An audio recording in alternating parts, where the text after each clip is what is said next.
آپ نے کبھی نوٹس کیا ہے کہ ہم سب کے پاس خواب بھی ہوتے ہیں، پلانز بھی ہوتے ہیں، لیکن پھر بھی ہماری زندگی میں وہ پروگرس نہیں آتی؟ کیوں؟ کیونکہ ہم کام کو شروع کرنا ہی نہیں جانتے۔ ہم ہر روز یہی بات کر رہے ہوتے ہیں کہ ہم کل سے شروع کریں گے، اگلے ہفتے سے شروع کریں گے۔ تو یارو، یہی وہ لفظ ہوتا ہے جو ہماری زندگی کے کئی سال برباد کر دیتا ہے۔ وہ قرآن کا ریفرنس ہے، وَلَيْسَ لِلْإِنسَانِ إِلَّا مَا سَعَىٰ، اور انسان کے لیے تو وہی ہے جس کی وہ کوشش کرتا ہے۔ یارو، قرآن نے تو ہمیں سکھا دیا ہے کہ انسان کی سٹرگل، انسان کی نجت اور انسان کا عمل، اور سب سے بڑھ کر انسان کی جدوجہد انسان کو کامیاب بناتی ہے۔ پروکراسٹینیشن یعنی کام کو بار بار ٹالتے رہنا، یارو یہ سستی نہیں ہوتی، یہ آہستہ آہستہ انسان کے اعتماد کو کھا جاتی ہے۔ اور یہی وجہ ہوتی ہے کہ جب بھی انسان اپنے آپ سے وعدہ کرتا ہے تنہائی میں بیٹھ کر کہ میں جدوجہد کروں گا، فوکس کروں گا، کامیابیوں کو اچیو کروں گا، تو پھر اگلے دن انہی وعدوں کو خود ہی توڑ دیتا ہے۔ شریف کا ریفرنس بھی ہے، رسول اللہ صلی اللہ علیہ وسلم نے فرمایا، تم 5 چیزوں سے پہلے غنیمت جانو، اور وہ 5 چیزوں میں سے ایک چیز تو یہ ہے کہ فراغت کو مصروفیت سے پہلے۔ بیسیکلی اسلام ہمیں وقت کی قدر کرنا سکھاتا ہے، اور ہم اپنی تاخیر کی جو وجہ بیان کرنے لگ جاتے ہیں اس سے بچنے کی تلقین بھی کرتا ہے۔ ابن الجوزی رحمہ اللہ اپنی کتاب میں لکھتے ہیں کہ میں نے کبھی بھی اپنے وقت کو ضائع کرنے کی کوشش نہیں کی، اور وہ یہاں تک بھی فرماتے ہیں کہ جب ان کے پاس مہمان تشریف لاتے تھے تو وہ کاغذ اور قلم کو ساتھ لے کر بیٹھتے تھے تاکہ ان کا وقت ضائع نہ ہو۔ اب یہ واقعہ ہمیں سکھاتا ہے کہ ہم بھی اپنے وقت کو غنیمت جانیں۔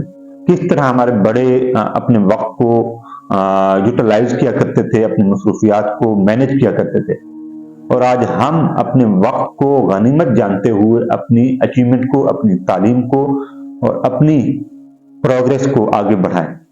سائیکالوجی کے مطابق پروکراسٹینیشن اکثر 3 وجوہات کی بیس پر سامنے آتی ہے۔ پہلے نمبر پر فیلئر کا خوف ہوتا ہے، ڈر ہوتا ہے۔ ہم میں سے ہر ایک بندہ ڈرا ہوا ہے، میں نے یہ کام شروع کیا، ناکام ہو گیا تو، فیل ہو گیا تو لوگ کیا کہیں گے۔ یہ فیلئر کا خوف انسان کو پروکراسٹینیشن کی طرف دھکیل دیتا ہے۔ اور دوسرے نمبر پر پرفیکشنزم کا خوف، میں اس فیلڈ میں فٹ ہو جاؤں، میں ان معاملات میں اپنی کنزیوم کو اور اپنی کسٹمائزیشن کو آپٹمائزیشن کی صورت میں اڈاپٹ کر لوں یا کریٹ کر لوں۔ یہ وہ چیزیں ہیں جو انسان کو اندر سے ختم کر دیتی ہیں، اور اسلام اس چیز کی اجازت نہیں دیتا۔ اور آخر میں جو موسٹ امپورٹنٹ ہے وہ ہے موٹیویشن کا انتظار کرنا۔ ہم میں سے ہر بندہ یارو موٹیویشن کا انتظار کر رہا ہے کہ کوئی بندہ آئے گا، ہمیں موٹیویٹ کرے گا اور ہم چل پڑیں۔ لیکن حقیقت یہ ہے یارو، یہ میری بات یاد رکھنا، حقیقت یہ ہے کہ موٹیویشن ہمیشہ کام شروع کرنے کے بعد پیدا ہوتی ہے۔ میں نے آج تک کوئی بندہ نہیں دیکھا جو کام نہیں کر رہا، کسی فیلڈ میں محنت نہیں کر رہا، کوئی پڑھائی کسی گروپ کو جوائن نہیں کر رہا اور اس کو کوئی موٹیویشن ملے اور وہ چل پڑے۔ میں نے وہ لوگ دیکھے ہیں جو کام کرتے ہیں، جدوجہد کرتے ہیں، محنت کرتے ہیں، اپنا نام بناتے ہیں، اور موٹیویشن جب ملتی ہے تو پھر وہ دوڑتے ہیں۔ اس کا جو آخر میں ریزلٹ ہوتا ہے وہ بہت برا ہوتا ہے۔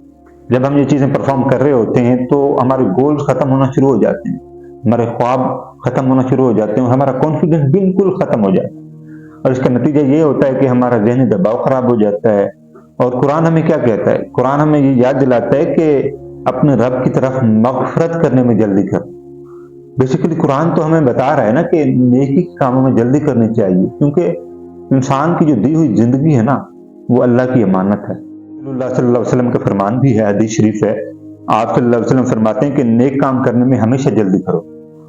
یارو، اسلام کا مزاج ہی یہی ہے کہ نیکی کے کاموں میں ہمیشہ پہل کرنی چاہیے۔